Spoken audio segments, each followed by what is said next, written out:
The drive-in movie theater, it was something that was so effective. I remember being a little kid and my family, they would pack us up into a car and we'd bring pillows and blankets and sleeping bags and we'd drive to the theater and they'd have all these different big screens, like you can see behind me, and they would show these movies, and all these people from all over the place used to come to see the movie there.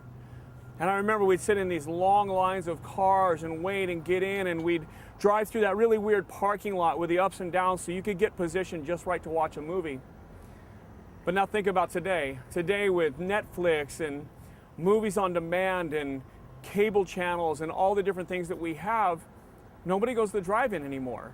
Nobody is driving and sitting in line and waiting in their car and watching a movie at nighttime, waiting for the sun to go down to watch. And go back to Jerusalem, and Nehemiah asks about them. It says he asked his brother Hanani, and it says that I asked them concerning the Jews who had escaped, who had survived the exile, and concerning Jerusalem.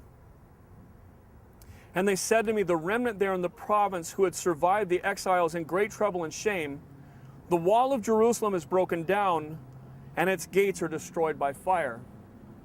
Nehemiah asks his brother when he sees him, he says, tell me about Jerusalem.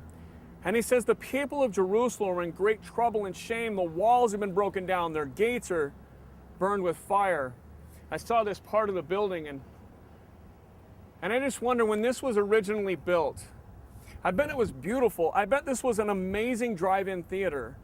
But if that owner was to see it again today, what would he say? Would he look at the bent pieces of metal and the need for paint and the empty parking places? Would he remember the once beautiful drive-in? Would he long for the days when it was a shining symbol of all that was great in their culture, the movies and the things that they celebrated? And do the people that come here all the time for the swap meet, do they walk past this? Do they walk past the things that need to be fixed, and they're just so used to seeing it that they continue to walk by? Finish here. The reason we wanted to show from this angle is because this is what God has given us. God has entrusted to us this community. God has challenged us to make His name great in this community as far as the eye can see. For as many cities as we can touch, this is what God has given us.